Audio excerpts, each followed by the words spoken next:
Investigation of accidents, which include personal injury and incidents or near misses, is an essential component of a complete health and safety program.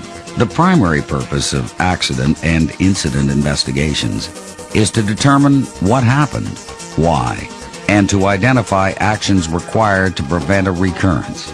In the next few minutes, we will look at a step-by-step procedure which will explain how to conduct an effective accident investigation in the workplace. Step 1 is to secure the accident scene. Eliminate any threat of further damage or injury.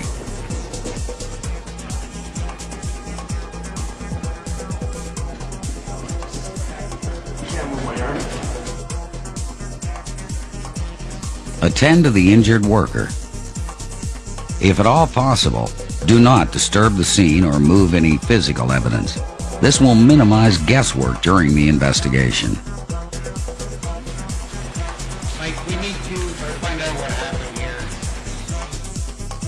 Set up a perimeter and keep people out of the immediate area. The whole area.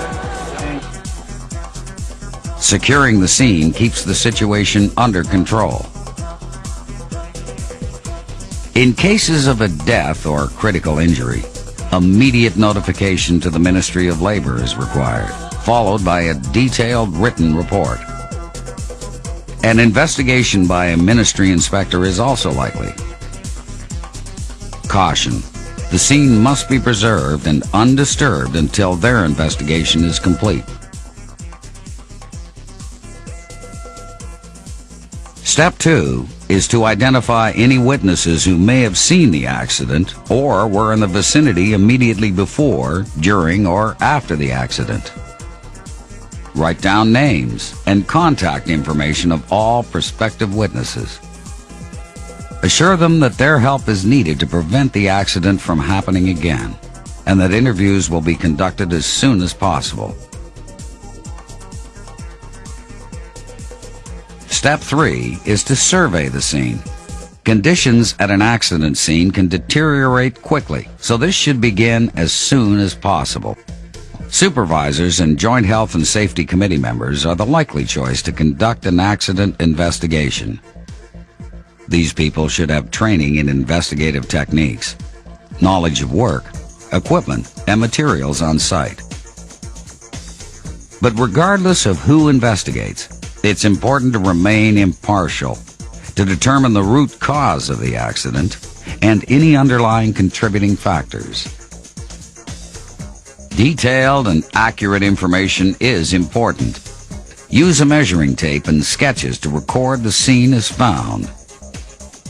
A picture is worth 1,000 words. Take photographs from several different angles and distances. Check the scene and the immediate surroundings for anything out of the ordinary. Note the location of any objects or persons removed from the scene. Record the condition of the work area and any environmental hazards that may have contributed to the accident. List and tag any equipment and material in use before, during, and after the accident.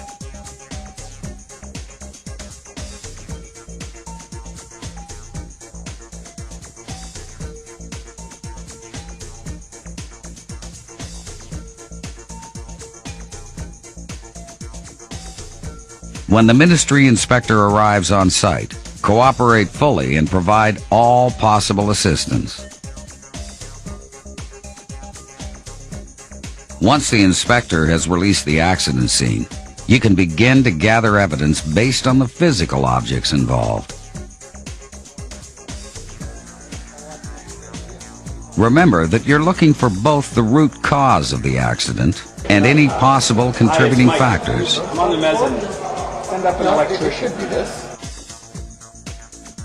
When dealing with work, equipment, or material that is not within your expertise, get help. The condition of any tools or equipment that may have been involved should be checked for signs of damage, malfunction, or missing components. Don't overlook any piece of physical evidence. people, equipment, materials, environment, processes. Any or all of these conditions could prove to be significant factors contributing to an accident. Accurate information will likely be forthcoming when memories are still fresh. So, plan to interview witnesses as soon as possible. Interview on a one-to-one basis, preferably at the scene so the witness can better recall the event.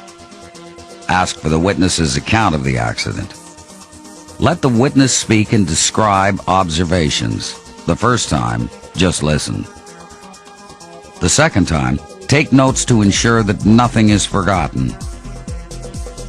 Ask questions which will help to determine the events before, during, and after the accident. Let the witness see what is being written, as this will give assurance that the investigation is open. Always close the interview on a positive note. Thank the witness for helping. Witnesses have been identified and interviewed. The scene has been secured and surveyed, complete with photos, drawings, measurements, and notes regarding observations. Physical evidence has been gathered from the scene and other relevant sources. Now it's time to analyze the facts and sort it all out. So,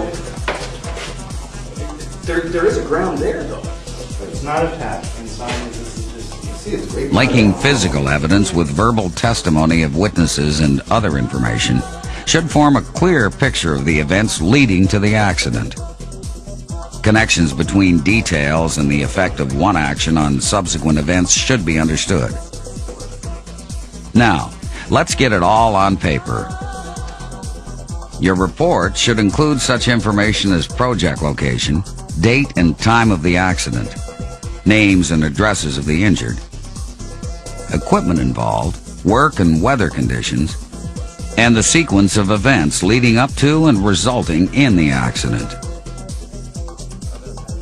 In addition, your report should point out deficiencies or breakdowns in the system as they occurred and link them directly to recommendations for corrective action to prevent a recurrence.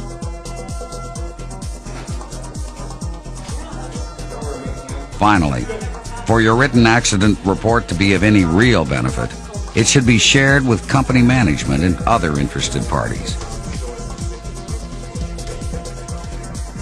You may also be required by law to submit your report to regulating authorities, such as the Ministry of Labor. Okay, thanks. We got things to do. Let's go. Now is the time to follow up by ensuring that selected control measures are immediately implemented.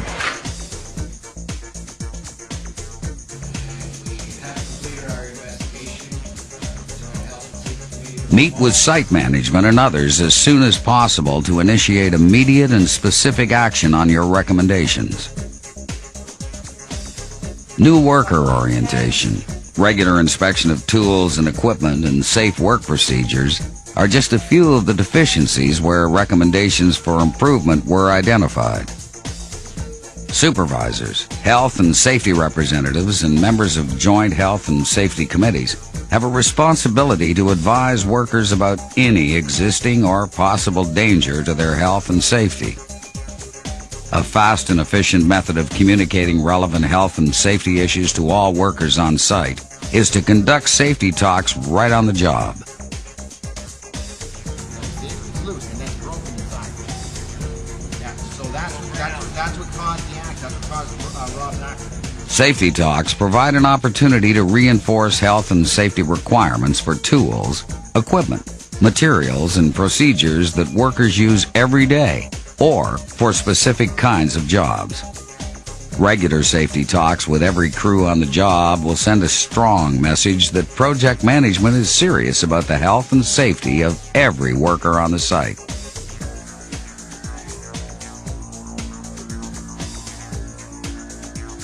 Regular monitoring of the workplace will ensure that recommendations are put into practice and are effective in controlling the hazards. The prime objective of an accident investigation is preventing a recurrence.